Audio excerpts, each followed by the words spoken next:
Welcome back, everybody. This is Todd Sylvester with the Todd Sylvester Inspires Belief Cast. Thank you once again for joining me, and thank you again for believing in me and believing in my guests. It's been an amazing ride. I'm so excited for you guys today because you're going to hear another amazing story from someone that I've always kind of looked up to and admired, and his name is Doug Terry. Thanks for joining us. Thank you, Todd. You bet. Thanks for taking the time out. You guys are going to really appreciate him and his philosophies and how he lives his life. I'm excited for you guys to hear his story. I want to thank our sponsor, Veracity Networks. Thank you for believing in me as well. And because of you, we're allowed to kind of get this out to many, many people. I mean, we're trending on iTunes and Google Play now, and it's just so fun to see that. And it's, you know, I take zero credit other than I've provided a platform for people like you, Doug, to come and share your amazing story. And it's just been fun. I'm the one that's truly blessed in this. So thank you. And so Doug, little background on Doug. You know, first time I met you was actually at the Life Center. There you go. Years and years ago, playing, a little pickup basketball, and I know we have mutual friends, TJ and Mindy Buxton, Absolutely, who own, who run and own the Life Center, and I got to know you there, and just always had a great experience with you, and I know the Buxtons think very highly of you as well. So a little shout out to the Buxtons. But Doug, he played for the University of Utah, and then we were just talking that he made the rookie team for the Atlanta Hawks. He's one of the creators and of the BodyGym, and we'll get into that here in a minute. But it's this portable gym you can take anywhere with you, and it's been on QVC. It's sold over 2 million. Excuse me. Doug's giving me the 2 sign. And it's been featured. Marie Osmond's the spokesperson for that, and it's just a great product. We'll get more into that as well. He has 6 kids. He's been married to his wife now for 20 years, and we'll get more into that as well. And he says life has an interesting way of revealing its most important aspects, and I can't wait to talk about that a little bit as well. But anyway, Doug, thank you for joining us, and tell us a little bit about you. Where did you grow up, and a little bit about your family? Well, thank you, Todd, for all your kind words. You're much too kind. Basically, if you look back 60 years ago, I'm 66, so 60 plus years ago, I was blessed to be around my great-grandparents, my grandparents, my mother, my father. You could picture my dad or picture Draper, Utah back then. It was farmland. Right. It was gardens. It was people were surviving. They were hunting, fishing. I remember my grandmother taking us out and making sure we put our fishing poles in numerous places just so we could catch fish for the chickens so she could feed them. I mean, that's when meat was very valuable, and to go hunt it, and the respect they served and gave to that was amazing. So I was championed by all these great family members. So grew up, in Kearns, Utah. My dad was a mother of my heroes. They were amazing people. But Dad loved to ride racehorses. He was a jockey. Oh, really? So he rode my grandfather's thoroughbred racehorses, and he rode horses for other people. But he loved to win. And when he wasn't on his horses, he was on his motorcycle. Okay. Kind of that James Dean look going down the highway. So I guess he got inspired one day and drove around the point of the mountain and ran through the streets of Lehigh and met my mother, Lois. And from there, life happened. I was born in American Fork shortly after we moved to Kearns, Utah. And affordable housing back then was under $10,000 for a house. Oh, really? Okay. Every house looked the same. Yeah. You got to pick your favorite color. That was the only difference between each house on our street. Yeah. So loved growing up in Kearns, Utah. Loved my experiences there. It was an overcrowded situation because there were so many kids. Right. And double sessions. And so instead of going through junior high, we went to high school as 9th graders, and a lot of the coaches that I got to meet were coaches that came from Judge Memorial. Oh, okay. Chris Segura, John Wood, Frank Kalikas. I mean, these guys were, they just They were our champions. They just were there for us no matter what. Some of my greatest heroes, Milt Chedester, just guys I looked up to that were seniors when I was a freshman. Yeah. And the way they would beat you down, but the way that you would fight to come back. So yeah, Kearns was a great place to live. All my friends were, Joe Vigil, Roger Montano, the Garcias. I mean, I just grew up in a great time and a great place where we made our own sports. Yeah, right. We outside playing all the time, right? Absolutely. We had our own Olympic events, We could turn a swing set when we were grounded to the yard into a monkey bar that we'd torture each other. So right, yeah. Hot box and whatever we could come up with, stickball. We were playing all the sports, going down to the church, and the boundaries was the sidewalk, so it didn't matter. We were still playing tackle football on it. So right. It was crazy. Yeah. Skateboards, you name it. So that's kind of the history of where I came up. That's beautiful. Was Kearns and it's funny you mentioned hot box. It's probably a different meaning today with some of the people I work with now, but hot box back then was where it was baseball, right? You had a base on one end and a base on the other end, and someone would get in the middle and you'd try to get them out and that kind of thing. And we played that all the time as well. Absolutely. Such a fun thing.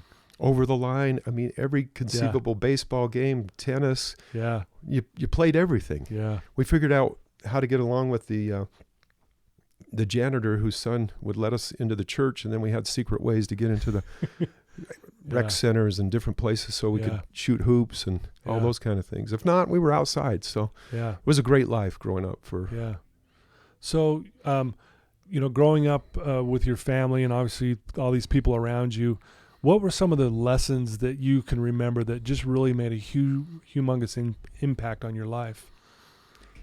The life lessons were so many because my grandfather, both of my grandfathers were special men that had unique gifts, different gifts. My one grandfather played probably amateur baseball and maybe a little bit of semi-pro, but he loved racehorses, so we always had these incredible athletes, these thoroughbred racehorses that could not only run, they could jump. Oh, yeah. And from the time I was a little boy, he was putting us on.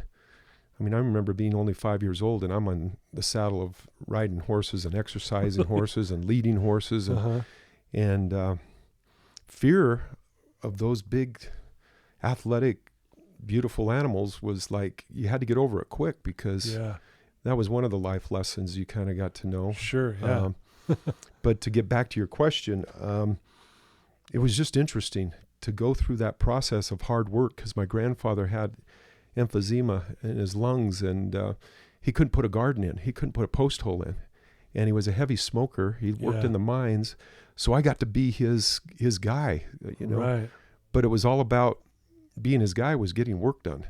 So whatever it was it cleaning out chicken coops, or was it exercising horses, or putting in gardens, or whatever it was, that was cleaning ditches, whatever it was, that was the life. Getting up the water used to come every 7 days, 6 hours, and we get up in the middle of the night with flashlights to go, water the hay or the grain or the gardens. So that was kind of one side. My other grandfather, we were mowing lawns for him because he had a bad knee and he didn't go to, I think he was a great football player but couldn't finish high school because his family needed him to work in the dairy and work on the farm. So his knees were kind of bad, so we'd go down and mow the lawns for him. So he had big sections of lawn and flowers and stuff at the memorial buildings, and we got to help him with that, and he did the irrigation ditches. He was one of the water masters, so water was valuable. Big time back then, right? More so than money. Yeah. And I saw things happen over water that some of the biggest conflicts as a young boy you'd ever see. So anyway, it was interesting. Sure. Well, it sounds like you learned the value of hard work as I'm hearing you talk, because that's a lot of effort, a lot of sacrifice, a lot of time doing all that.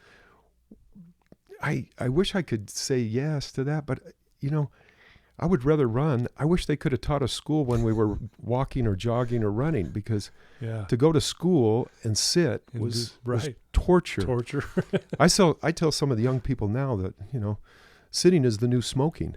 Like, to me, sitting is just not something that I would really enjoy. And I remember being in elementary school, And my mom will tell the story and make everybody laugh, but they used to pass out milk, and usually it wasn't too cold, it was warm, and crackers, and you had been in school for 3 or 4 hours, and they wanted you to lay there and take a nap. And I used to tell them, no, I'd say, hey, we don't have the money for milk. And we really did, but right. I just wanted to avoid any chance of having to drink that warm milk. I just wanted to get outside and play, run, do whatever we could do. So that was something I'm pretty passionate about, even to this day. Yeah. I think movement is medicine. Yeah. And really important to take care of our physical, because I think if you take care of your physical, your mental, your emotional, your spiritual, your social, all benefits from those. Couldn't agree more. Yeah. A big part of our program here at Wasatch is movement, the gym and yoga and mindfulness, stuff like that. So couldn't agree more. Obviously growing up, you were really big into sports. You're a very athletic kid, and you obviously excelled, especially at basketball. And talk a little bit about that. I did not excel at basketball. Really? No. Not in fact, later? I'm almost down that same line as Kobe Bryant, which is such a tragedy. But I remember Kobe telling the story in the Sunny Hill Leagues, and we were in Philadelphia, that his first year when he went to play, he didn't score 1 point. He didn't score a free throw or a basket. In that league, he scored no points. Wow. And some of my greatest teammates played in that Summer Hill League in Philadelphia. And guys like Earl the Pearl Monroe, Wilt Chamberlain. I mean, these were great players that played in this league. Ironically enough, I later played in the Rutger Park in Harlem. So that's a story in and of itself. Yeah, but I'd love to hear that. But, I think it's interesting. I had a great coach, Coach Chris Segura, Coach Kenyon Clark, and John Wood. And I remember being a ninth grader playing. He put me on the sophomore team, and I was terrible. I could dunk the basketball as a ninth grader, but I could not, the skill set hadn't caught up because I'd been a swimmer. And then after my swimming, I didn't really want to keep swimming. So one day I just called up Coach Larry Swim and said, hey, I'm done. I'm not swimming anymore. For some reason, I was getting a lot of earaches from the water. And it seemed like my hair was getting curly too because of the water, which is probably not the reason it was. But long story short, I just said, I'm going to be a basketball player. And I remember making that decision and made it that day and didn't go back. Really? Okay. Yeah. So it was one of those things. But I remember the challenges of nightmares of the ball bouncing off your leg or turning the ball over, all those things that, my coaches championed me they were there for me. Right. They helped me down the course, one step at a time, one day at a time. And then that's how I developed my heroes, my high school heroes, like those guys did really well in high school. And then Pete Maravich, who I never met until later in life. I met his entire family. Oh, really? I flew to New Orleans, and that was a great experience to meet his family because the LSU coach had invited me to go down to see if we could put together his ball control drills and put them on tape and market them. But as you may know, Pete Maravich was one of the best players of all time. Yeah, he was fun to watch too, the way he would razzle and dazzle the crowd. Totally. And he was amazing. He devoted,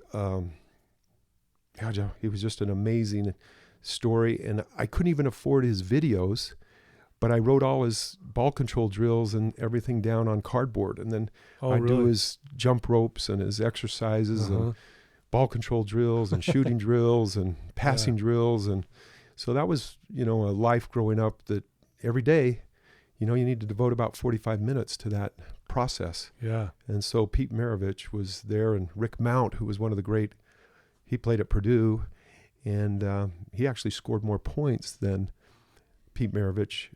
I think he scored like 35 points a game average, and the other guys scored maybe 32. But it was a great I always say, if you want to do well, follow the leader. Right.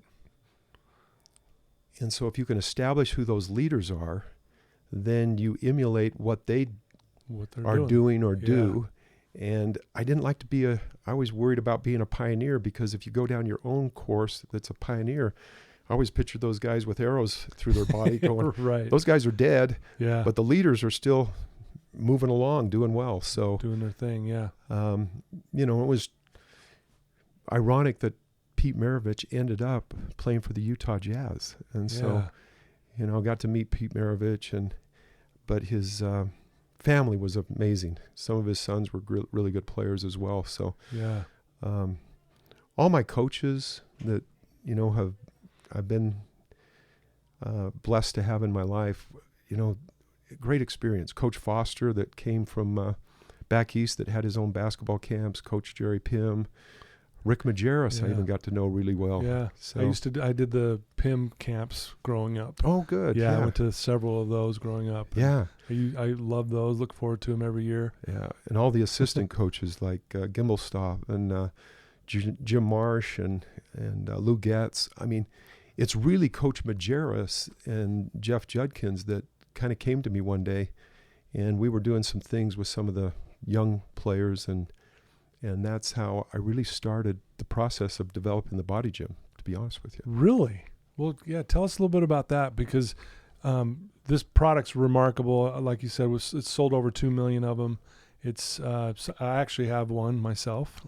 Nice. Yeah. So, tell us a little bit about that and how that came about with those guys. Well, I'm a big believer that, in this day and age, you see these athletes, they're like thoroughbred racehorses. I know. They're just amazing. Yeah. And they specialize in their sport. Well, I remember Pace Mannion and we were working out with some people, and we had a great time getting in the gym and pumping iron. I remember Devin Durant would come over, and we had trainers that would train us. So I didn't start training or lifting weights really seriously till I was like 35. But the football players in college, they would always lift. And in high school, we were told maybe not to lift. Yeah. So anyway, as life went on, you realize that you have to develop your strength.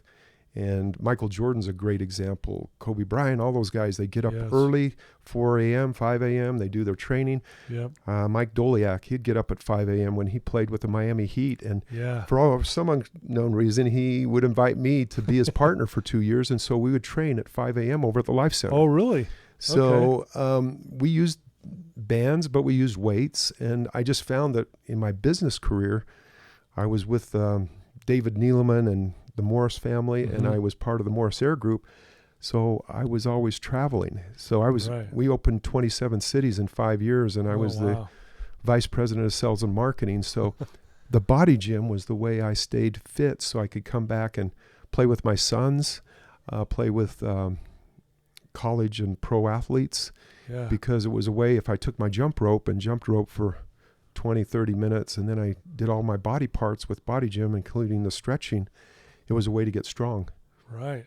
So, oh, that's interesting. I used to, kind of a side note here, I used to date Jeff Judkins' sister years ago. And so I got to know Jeff really well, and played basketball in some of his rec league teams in those competition leagues. And so, I had a really great guy and great family. But so when you said that, I was like, oh, yeah, Jeff, I know him Jeff's pretty good. Awesome. He's a good dude. If I ever had a daughter that played Division I basketball, for sure, I would definitely send him to Jeff Judkins, Absolutely. who's the head coach down at Brigham Young University. Yeah. And all his brothers, Jerry, Jay, Johnny coaches. Yep. So great family, wonderful dad who's passed, and mother, that just a great family. So, in fact, Jeff has introduced me to some of the greatest people too, because he was with Coach Majerus, and Jeff Jonas was up there, and Tyrone Medley's a great friend of mine. Even to this day, we talk. And Silas Mills was one of the players Rick Majerus called the greatest high school player he ever recruited. Oh, really? And Silas was an amazing athlete, great guy, wonderful father, has 2 daughters that played Division I basketball.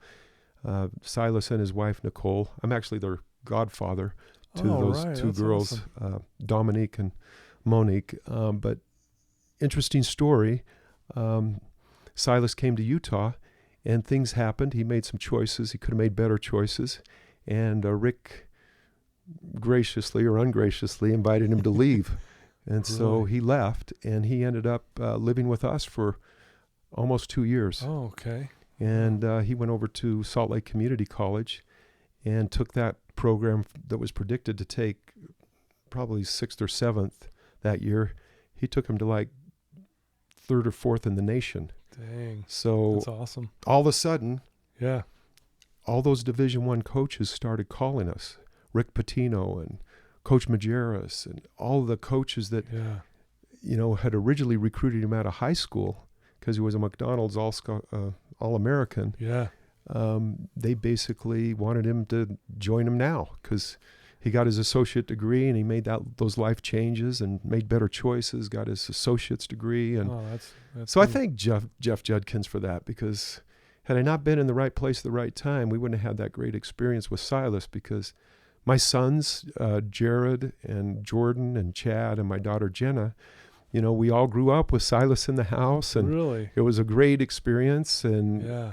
my wife and everybody was very supportive as we kind of traveled that course, and that was a busy time. But we were doing BodyGym at the time too, so we were developing that. So we hadn't really launched the product, but Right. it was in its developmental stages, so to speak. So Gotcha. yeah. So how long has the BodyGym been around now?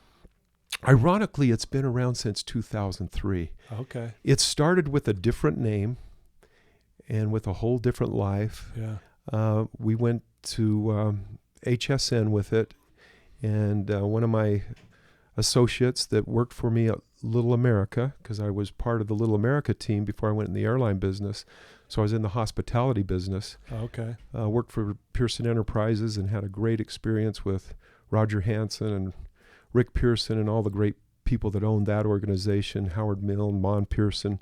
But long story short, I went to Little America, and there was a lady there that was really talented. And she went out one day and she got a job as a speaking part at Channel 13. And ironically enough, she went to HSN with this breathing yoga technique. And she had about a 4 or 5 year run, and then things needed a little bit of a restart, kick spot. So I had this product that I had started developing, and we called it the Gym Bar. Okay. And so one of my sons had put the graphics together. Max Factor, I call him. He did a great job doing all the logos and stuff that we put on the bar. And it was really my wife that said to me one day, wow, this is strong enough for men, but why don't we put some pictures on how to do a curl or an upright row, or how to do lunges and squats and build the biceps and triceps, because a woman doesn't really understand that. And I go, so she artistically kind of said, let's kind of photograph this. And so we took it to HSN, and we did really well. We sold millions of units there. And then we licensed the product to a company that did infomercials and went all over the country. And I think they had it in over 50 countries after that as well. Really? That's amazing. But all those successes, don't think for a minute they don't have their challenges. Because there's a lot of things that go wrong. And for some unknown reason, I had to go to court for 4 or 5 years to get my intellectual properties back, because payments stopped, but people were still using my devices. Oh, wow. Yeah. So that was humbling. I can imagine. That was really humbling. Got some great guys that out of Las Vegas, John Steffen and Mark Hutchinson, that came to my rescue, great men that they fought a good fight for me. I got my intellectual properties back, and then I was really selective, and I was so blessed because a good friend of mine, Steve Craig, that actually played at Brigham Young University. He was a great high school player, played every sport. He was on his way to UCLA, and then Frank Arnold got the job at BYU, so he didn't go to UCLA. He came to Brigham Young University, so I always tease him and call him the gatekeeper, because he's the one that opened the door so Marie could look at the product. And And it was really under a tragic situation that took place, to be honest with you. Really? Because I had a very good friend that his mom had passed, and we went to the funeral, and Steve had brought his father, and I had gone down as one of my good friends' mom had passed, and Steve's dad had played at BYU, and my good friend's dad had also played at BYU, Jerry Romney. And, Mr. Craig was there, who was at Beverly Hills High School, and Steve Craig's dad, great man. And he said, man, my legs are great, but I feel like a dinosaur or a alligator. I need strength in my arms. And I showed him the product. And Steve just looked at me and goes, you should bring this down and show this to Marie. And because he was married to Marie. Right at the time. Well, this was the second time. Okay. She loved him so much, she married him twice. There you go. So that was kind of the beginning of that process. That and relationship. I got to meet with Marie and Austin Sperry and his dad, Greg Sperry, who manages Marie, and great man, awesome guys that really have an incredible talent. Because Marie Osmond, to me, I look at her, and she was probably one of the most well-known women in the whole world. Yeah, absolutely. Yeah. Before, the Donnie and Marie show, and Donnie Osmond, awesome guy, and Marie, basically, I looked at her and I go, wow, you look at Oprah Winfrey and Rachel Ray and Ellen DeGeneres and Kelly Ripa, and then Marie Osmond, I'm thinking, God, Marie is more relatable in some ways, in so many ways, than all these other wonderful, incredible women. Right. She has 8 children, many adopted. She's been through life challenges, and she's just a beautiful person inside and out. She's transformed herself, and she was gracious enough to let us introduce a product to her, this BodyGym, and she became the evangelist of hope to people that really maybe needed a path, something doable, something simple that they could experience it. But it's also really a great product for professional athletes. Yeah. Any level. Yeah. Well, I'm not a professional athlete, but I've used it myself, and it's surprising. You're thinking, okay, this looks pretty simple, and am I really going to get a workout? And boy, I'll tell you, you get a workout, and when you follow what the DVD was showing, I'm thinking I can do this. I'm this guy. I got this. I'm like, man, it wrecked me first time I did it. Well, we have some great teachers. Gaia Mannion was at the Life Center, and she taught some incredible classes, and she's definitely been part of the journey. And I just think back at Dale Harris, who coached Pace Mannion when he was at Milwaukee. Yeah. But he was also the head basketball coach for the Los Angeles Lakers. Yep.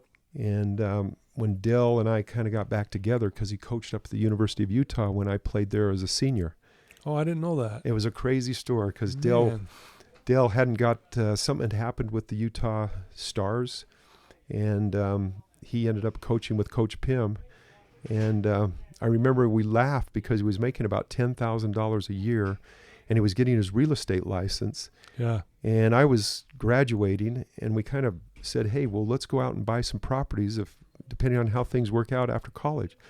But ironically enough, he got a coaching job, which ended up being the Los Angeles Lakers head coach.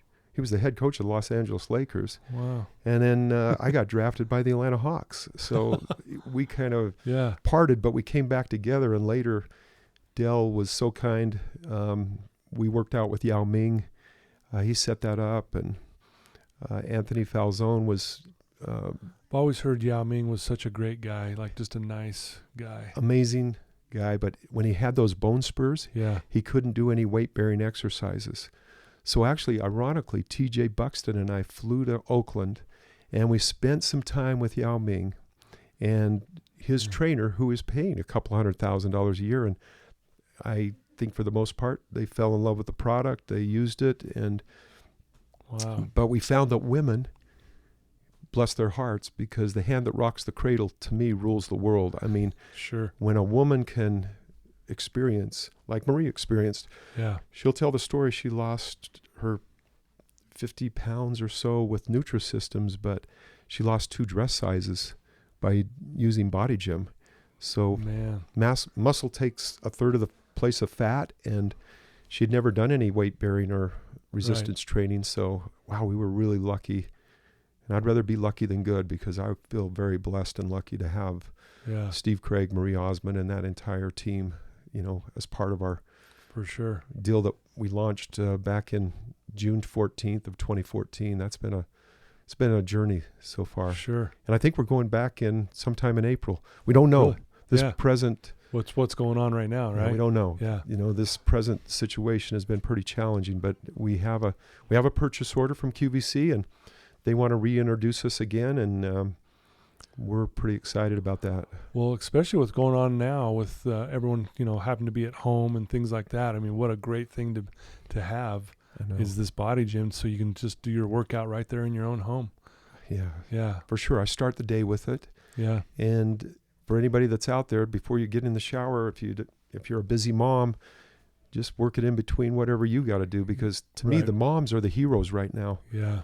I mean, all the kids are home. Yep. They got to homeschool these kids and make sure they get all their internet information and education that's going on with curriculum.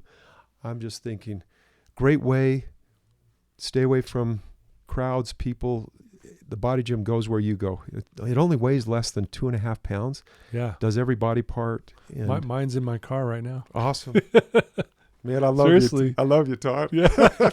That's perfect. Yeah. No, and it works, people. I'm not just saying that. It really, truly, you get a workout. Wow. And you do feel like, man, it's like I just spent an hour in the gym. Wow. It's amazing. So, no, it's a great product, and I'm grateful that I've had the opportunity to have that. And years ago, TJ gave me one. Oh, awesome. Yeah, I don't know how long ago it was, but it was a while ago, and he was kind enough to give me one. And then my kids took it from me. Yeah. And I never got it back. Oh, wow.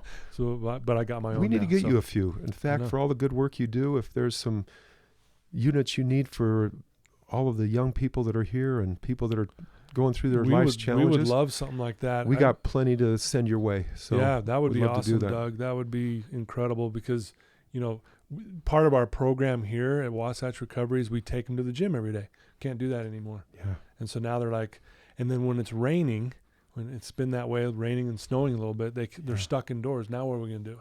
So that'd be kind of cool, something like that. But yeah, anything like that would be a blessing for sure. I think it's great, because you even watch Caesar with the dog whisperer programs.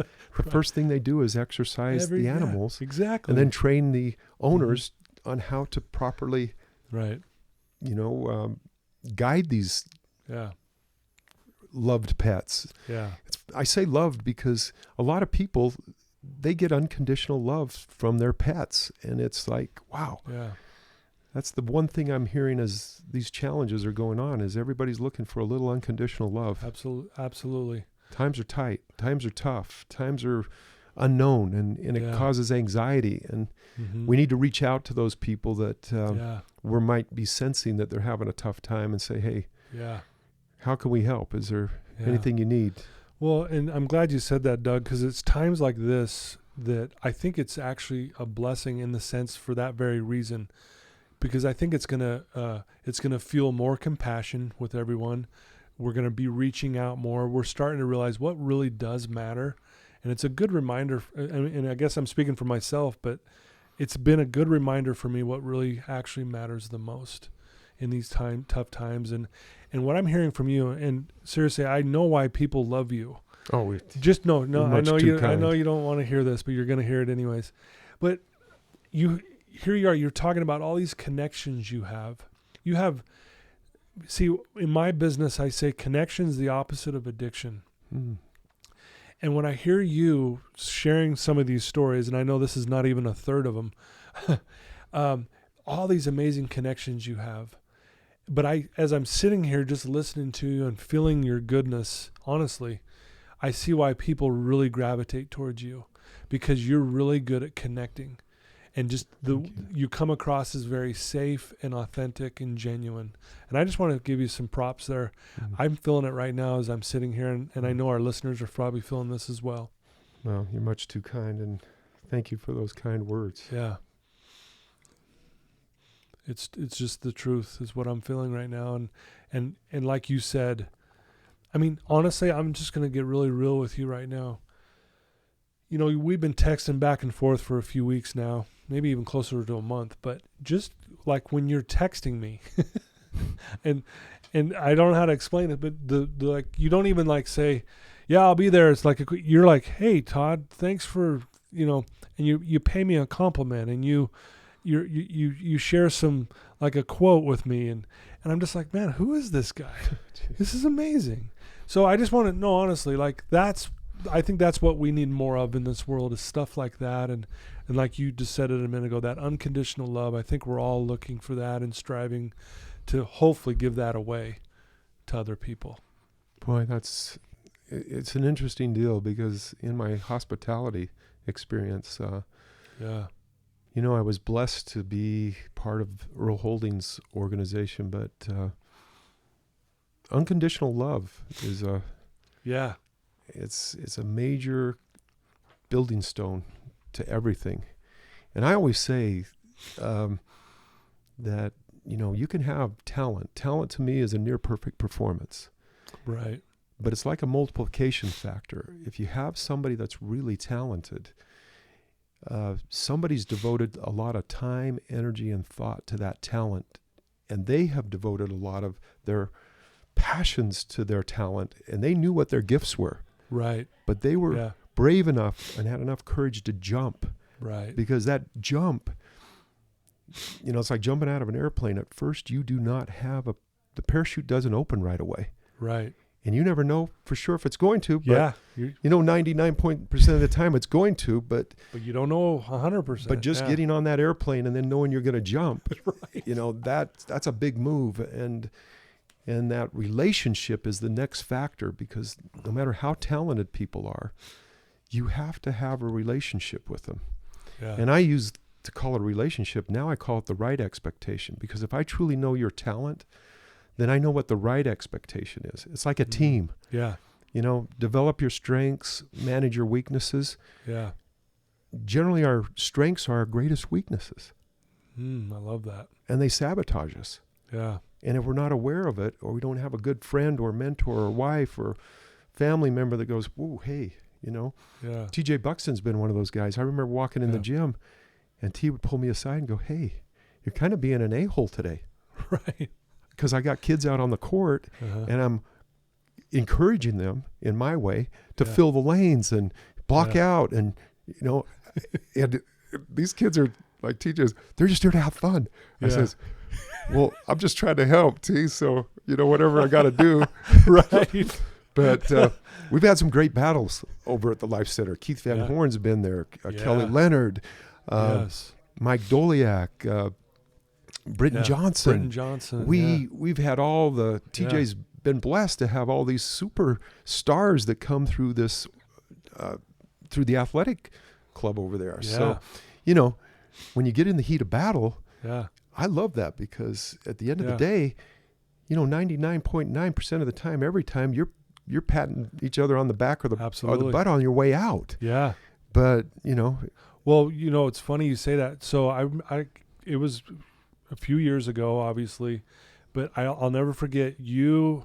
It was a pickup game, but you are guarding Pace Mannion and he's guarding you, and you guys are like dueling, going back and forth and back and forth, and it was honestly really fun to watch, and it got really competitive, and that was a good time for me to sit there and watch it, and for everyone that was there, it was like, man, we're here at the Life Center, and look what we got these two guys that are, these basketball stars that are going at it, and we get to sit here and watch this. Well, it was really cool. Pace was definitely a basketball star. I mean, he played 5 years in the league, in the NBA, and he was one of the leading scorers in Europe. What I admired most about Pace is his courage. Mm-hmm. I mean, he was a fierce competitor. Boy, he was tough, wasn't he? And he wouldn't back down to anybody, and I loved his playful, energetic spirit. When he got out on the court, right, man, we were there for one reason, and one reason was he wanted to win and he wanted to play. Right. So whether it was 1-on-1 or we were playing 2-on-2 or 3-on-3, You know, we had some great battles. Steve Yes, Craig used to come up. We had some great battles with Steve Craig. Yeah. We used to have some great battles with Tyrone Medley and some of the guys when we used to go to whether it was the Deseret Gym or the other clubs that were downtown, the Metro clubs. The Buxtons have always provided a great environment for athletics. You know, haven't they? Tom Buxton. Tom's the best. He's legendary. I mean, isn't Tom the best? I love Seriously, him. like the nicest guy I think I've ever met in my life. Yeah, Tom. Honestly, he's always extending a helping hand, and he's got jobs for, student athletes that need a little helping hand. Yeah. And Tom just set a great environment. I mean, the Utah Jazz, most people don't realize, they used to practice in the Murray sports mall. Yeah. So I used to be a member there, and back then, Mark Eaton would come in, and Ricky Green, and all those guys, Thurl Bailey. There you go. And those guys would come in and work out, and I was a young kid at the time, and I would be like at awe, like, oh my, look at the Jazz guys are here. This is amazing. But yeah, that sports mall was one of my favorite places. It was kind of like my parents' babysitter growing up. There you go. A little way, like, hey, we're gonna drop you kids off. We'll pick you up later. Yeah. And I loved it. It was such a fun place. And Jerry Sloan, and I mean, they could always stop, and the assistant coaches that were there, they were just great. I remember them taking time, some of the assistant coaches, and working with my son and working with Silas Mills. To me, that's what I admire. Guys that give their time and energy and thought to people to develop their talent, inspire that relationship, like, hey, we're here to help you. Yeah. And then, make sure that they understand that there's a reward that comes with it. And sometimes it's intangible. Yeah. And if you keep a little bit of a multiplication factor in talent, relationship, the right expectation, reward, you always get growth. Yeah. But if any one of them becomes zero, for some reason, growth becomes zero. Wow. Like 10 times 0 is 0, but give me a 9 and give me a 7 and give me an 8 and give me a 6, and there's still growth. There's still some growth. I think that when you deal with people, people are like a symphony. Some are really like a symphony. Others are more simple. Yeah. And I admire the simplicity of people that are really good at what they do. Like, whether it's a recipe, a restaurant. It's like Marie Callender's. Can you bake a great pie? They started out with one pie. Look where Marie Callender's went. Exactly. I mean, it's just like all those things start with somebody going and saying, I got a passion for this. Yeah. And they reach out. Ask not, get not. You got to ask, and people are usually willing to help you if you just ask. Yeah. And sometimes we have to go even above there just to have the courage to ask. Right. Ask not, have not. I mean, right. I find myself with more shortcomings, as I go through life, realizing, hey, I could have handled that better. Yeah. I could have made a much better choice in that situation. Yeah. And, it makes you pause, like, because some of your greatest friends, things fade sometimes, and you don't always know the reason or the answer. Right. But I always find if you reach out to them occasionally and just touch base. Yep. Sometimes let them know, hey, are you safe? Are you okay? Yeah. And but we're not here to know all the answers, right? Yeah. That's life, I guess, right? We don't have all the answers, and we just keep trying to do our best, right? That growth that you were talking about. Got it. As long as we're having some growth in the right direction, that's beautiful. It's a journey, and I'm blessed. I always tell my wife, please don't pull out that needle. We live in a pretty amazing area with great people, and we've had great life experiences. But I've been to the streets of Harlem. I mean, I know what it's like in other areas that are impoverished, and I had the privilege of being in Compton and Watts, and I mean, some of the areas where basketball is, you can be welcomed.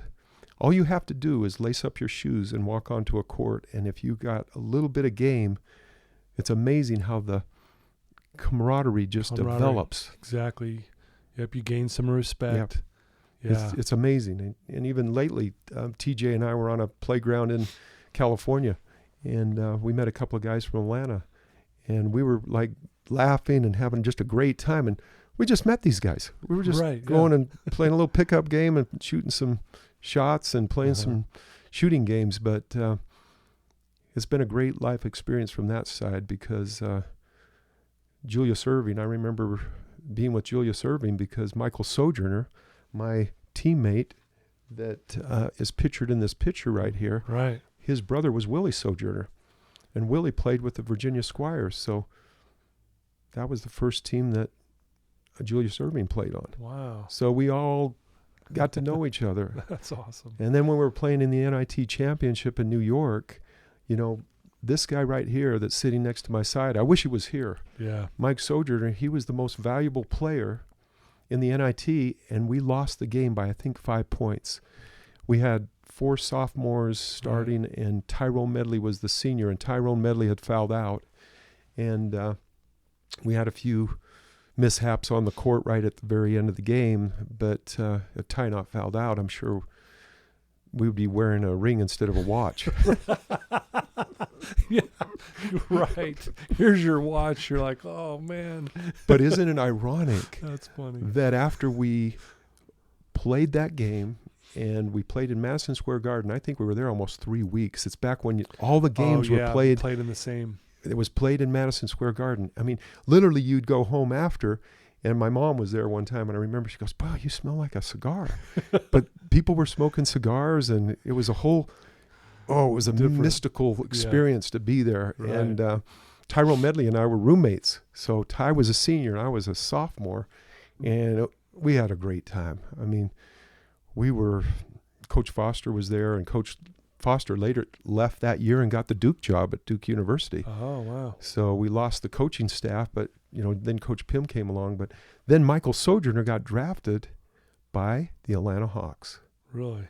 And so he left. And then, ironically, Tyrone Medley got drafted by the Atlanta Hawks.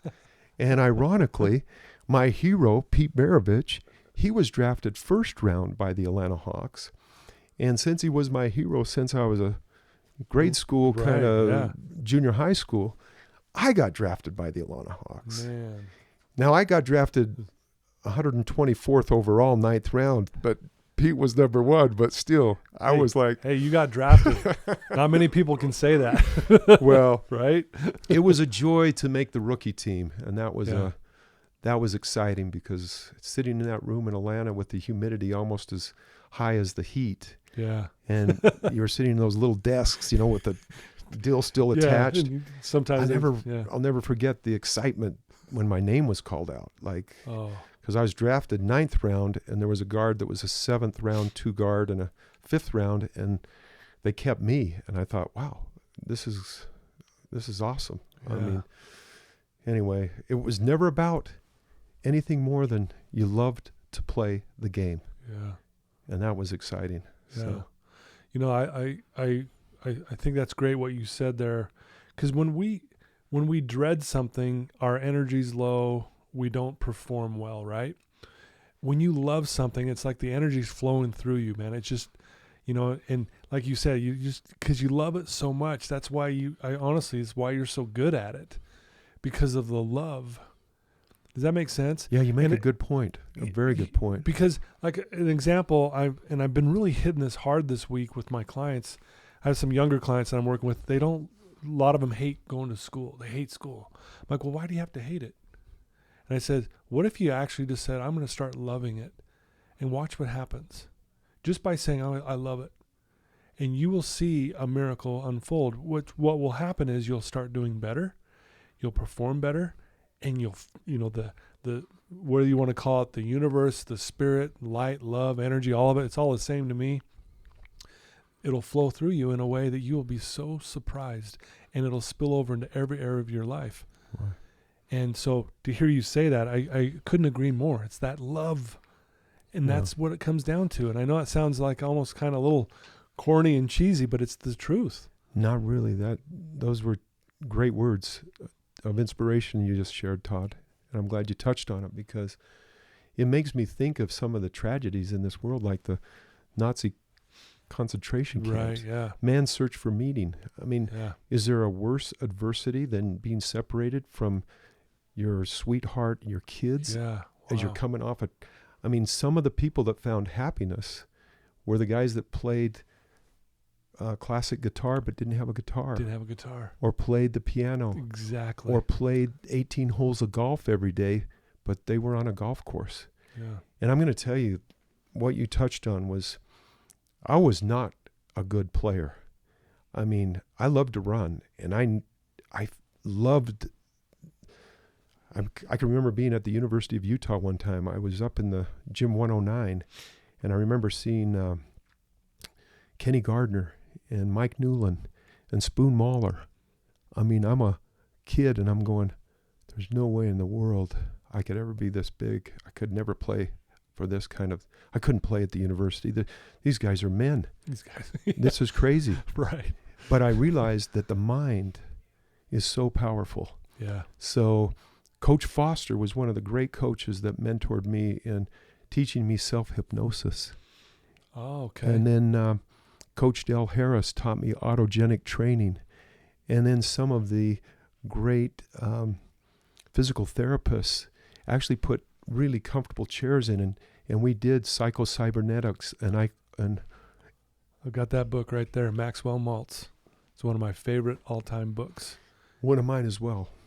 Because Wow. if I read the story of Jerry West, which I read many times, he had a fear factor that was beyond belief. He would physically get sick before he ever went on the court, because fear was taking Right. him over. And it was through things like self-hypnosis, psycho-cybernetics, autogenic training. The imagination is so powerful. It is amazing. And it's a preview of what things are going to happen, Yeah. but you have to direct the movie. Yeah. Wow. I love that. Yeah. Powerful stuff. That honestly is one of my favorite books. And a lot, if not most of those teachings in that book, I teach my clients to this very day. Oh, that's awesome. This morning doing a group, we talked about the power of visualizing. Yeah. It was amazing. Yeah. And they were like going, I didn't realize this stuff. That stuff doesn't get taught as much anymore, Right. especially in this kind of a setting. So I'm glad that you mentioned that. Well, that book is really powerful because it takes 3 different groups and they shoot free throws. Right. Yes. Yeah. And one group shoots, one group doesn't shoot, and one visualizes their shooting. And it's amazing that mind-body connection, Yep. sometimes the guys that just visualized it would shoot better. Yeah. Because to me, this is software. Yeah. My dad had a bypass surgery, and they said, that's not hard. That's the plumbing. We can redo the heart and the plumbing. He wanted to get the bypass so he could redo his knee so he could mow his lawn. He's 90 years old and still wants to mow his lawn. I mean, that's amazing. But the point is that mind-body connection, the hardest part is reloading the mind because it will sabotage you quicker than anything else. Yeah, for sure. And those kind of books remind you of the fundamentals that, hey, if you're rock bottom or think you're at rock bottom, what you think you are, and you got to reprogram that. And there's so much great information. Yeah. And people like you that will spend the time and energy and thought with people that maybe just need a little encouragement, that maybe they haven't been put on the right path. Right. No one's championed their cause, and you're there for them. And I admire that in today's society and what's going on right now. The real champions are these healthcare professionals. Right. That are working 24 hours a day. 24 hours. I mean, Man, it's not amazing. only the virus, it's the mind. I've never seen anything like this happen in our country. Yeah. Never. Yeah. I was admiring Jennifer Gardner and Jimmy Fallon, who are doing things with their iPhones. Basically, they're just trying to raise a little money. Yeah. So kids that are used to getting food still have a source to feed them. Exactly. And man, I'd love to be part of that. I mean, if somebody out there knew and we could, cut out a piece of our marketing numbers to send some money that way, we would love to be part of those kind of things because at the end of the day, we're only here to serve our fellow men and women in some cause or greater cause that is happening on to our friends right next door. Yeah. So, And that's why I think what we're going through, even though it's very difficult and hard, but it's good because for those very reasons, it's causing us to look at what matters most. That unconditional love. Man, that's beautiful, Doug. Thank you. My dear friend, I talked to him today. We call him Drewski. And I'm kind of glad yesterday, for those out in the listening audience that don't know this, but I was here at 11:30 because we were going to do this at 11:30 yesterday. And Todd came to the rescue of somebody that was really having a tough time. And so Todd he had his priorities right, took care of that business. And it gave me a chance, Todd, to reach out and have conversations with people I really care about. Wow. And when I asked them, what it is, you really love, and it was amazing how some people give me the most simple answer. I love my dog. Because it gives them unconditional love. Absolutely. It was a pet. It was a friend. It was somebody that would listen to them. So I watched Tom Hanks do Mr. Rogers the other day, and I thought, what a great reminder of how the most important thing I have to do right now is just be here with Todd and talk to him and feel his love for what he does and for the people you get the privilege to serve. That's amazing. I applaud you for that, Todd. You're in a great area, and I can feel it when I walk in, and people that know you, when I didn't even get the chance yesterday to say hello to you because you were helping another person that really needed your assistance. Well, thanks, Doug. That means a lot. I really appreciate that. And like I said, just the goodness I'm feeling from you it's awesome. And I love everything that you're saying, and just your passion and your concern, and just like I said, I don't know, I know why people really gravitate towards you, and it's awesome. And I'm glad I'm getting to know you even better. I've always, like I said, I've always looked up to you, but it was more of what I saw on the basketball court, even at the Life Center. I'm like, man, that guy can still ball. And but to get more of the background and just, of who you really are, underneath all that. Basketball is something you do. It's not who you are. And who you are is love and compassion and kindness. And so thank you so much for doing all this. Well, don't forget all my shortcomings because we won't go through all that. We don't have time. Always good to help me, direct me in the right direction. But I remember that great movie Gone with the Wind, and I was being interviewed one time by Earl Holding, who was recruiting me from a different hotel to work at Little America. And he basically was so articulate in telling me all the things that he had observed in the hotel that I was the general manager of. Right. And the night before, I'd watched Gone with the Wind with Rhett Butler, and I paused and I didn't even know what to say. So I just took a script and verse right out of Gone with the Wind, and I go, well, Mr. Holding, you certainly recognize many of our shortcomings. Really? And zip, and you're done. That's awesome. And instead of defending anything, he laughed, just like, and that was kind of a forming point of, and that's one of the reasons why your hotels are so amazingly beautiful. I was just in one day before yesterday when the earthquake came. Oh, yeah. And the staff was moving everybody outside, out into the porte cochere and away from the property on the grounds. And it was interesting. Yeah. Because I know for sure you're sure going to fail a lot more than you succeed. I know that for sure. Yeah, absolutely. And I think the one thing that is really important is everybody needs to know it's biblical. Love the sinner, hate the sin. I always say with kids, separate yourself from your performance. Yeah. If you're going to relive what you just did that you could have done better, if that shot was not the shot you wanted, turn the page. Wow. Turn the page. Right. You got a new script right now. Right now. Isn't that the great thing about sports, though? Yeah. I mean, for sure. The best thing when you lose a game is, in 2 nights you might be playing another one. I mean, or you get to go to practice the next day. And exactly. Because life is it's a series of events that you don't know the outcome. Yep. You just get to do your best. Yeah. Hopefully keep your word to yourself and to the others that you care about. Yeah. Make no assumptions and take nothing personal. That's right out of Don Luis Miguel's 4 Agreements. I mean, It's like, that's again another book we have here, and it's one that we have them read all the time. it's a great thing to share with young kids. Absolutely. Because, they need to know, Mm-hmm. hey, it's a mean world out there. Yeah.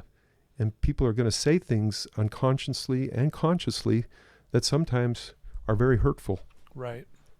Yeah. Well, I could sit here and talk to you all day long, honestly.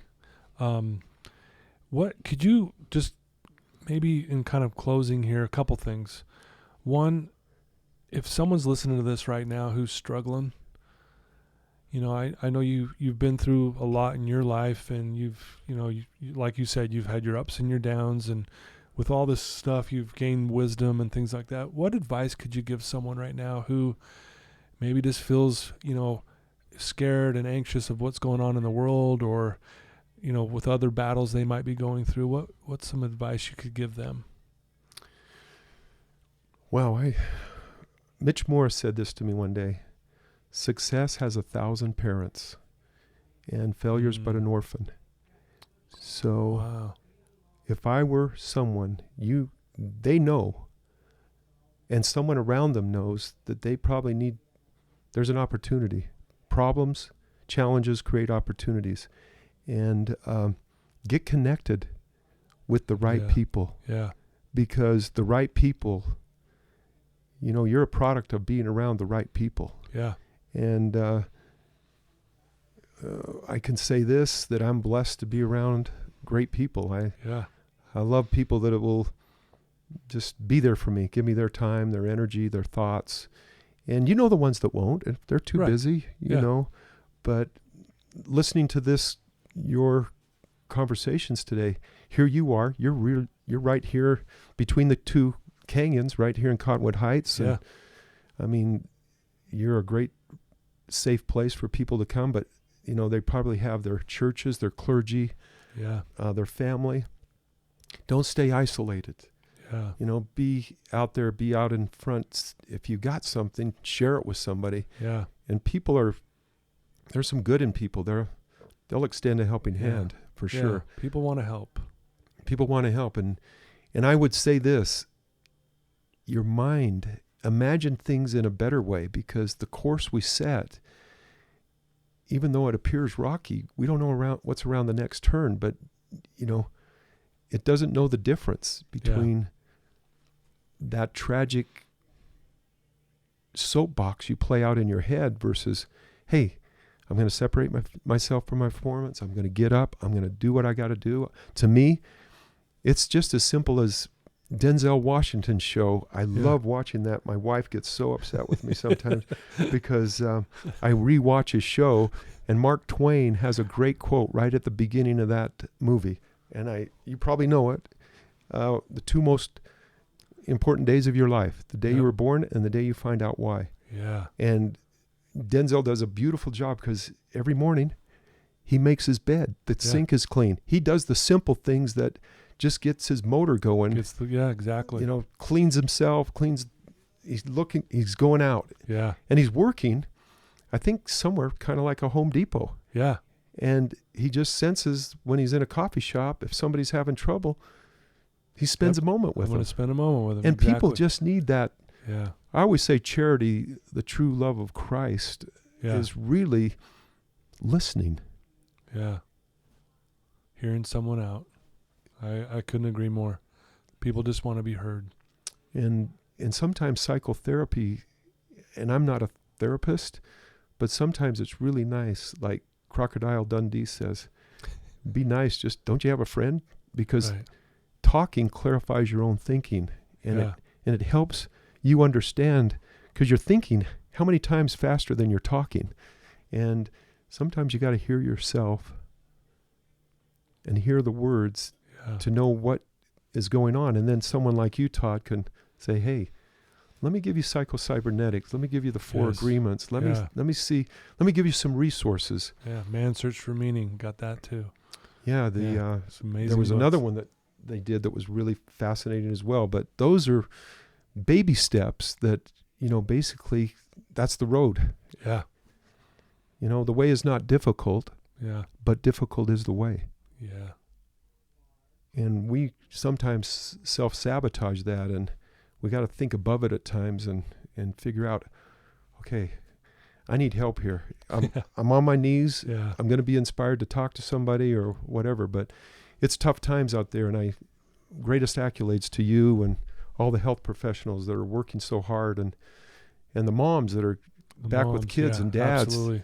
grandparents that are, everybody's stepping up to do what they can because they're quarantined. Yep. And it's a different world at this moment. So, well, very beautifully said, Doug. Thank you for sharing that. One last thing is, if people wanted to reach out to you, Doug, and ask you a question or get to know you, or how could they even, learn more about the BodyGym too? And what would be the best way for them to find that information? You can find BodyGym at bodygym.com. Okay. And we're going to be on QVC soon. Yeah. If all goes well with Marie Osmond and her schedule. Sure. Because schedules are different now. And, yes, they are. Yeah. If we can get that to happen. And I can be reached at D Terry, my initial D, and then Terry, Terry, at bodygym.com. Okay. And my son, Jordan, he is masterfully put together our bodygym.com. So now we have a referral system. Like if you're a health professional out there in physical fitness or any kind, and we incentivize by saying thank you, because I think that the greatest form of appreciation when somebody does a good job and helps me out is to pay them. Right. And pay is different sometimes from person to person. Sure. But we do those kind of things. So dterry at bodygym.com. If you go by the Life Center Athletic Club, if you're in Utah, TJ Buxton, I try to make him take recess with me 3 or 4 days a week. Right. We do the Steve Kerr shooting drills, and that's we awesome. still like to get out and kind of move a little bit. Yep. So love it. But that's a great way to reach me. And then I'll leave you my number. Okay. If you feel like there's somebody that needs to connect and they know how to get a hold of you, Todd, they're welcome to call me directly. Okay. So yeah, I would love that. Thank you so much. I think that's fantastic that you're willing to do that. And I want to thank you. I know you're busy too, but for you to take time and come share some wisdom with us and part of your life, I can't thank you enough. It's truly my honor, and for our listeners, it's their honor to be able to hear your story.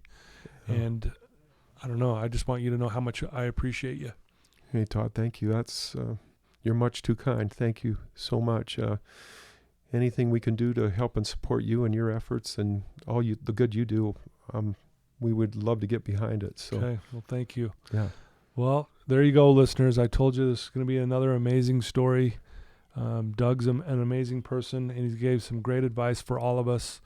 And so I challenge you guys to do those things during this tough time for all of us. Remember, I really believe it's happening for us because it's guiding us and directing us to be more compassionate. And like Doug said it so eloquently, with giving away unconditional love, we all want it. And so let's make sure we're doing that at this tough time in our lives. But thank you for believing in me, and please share this with anyone that you know that needs to have a little pick-me-up. And again, Doug, you're the best. Thanks for being here. So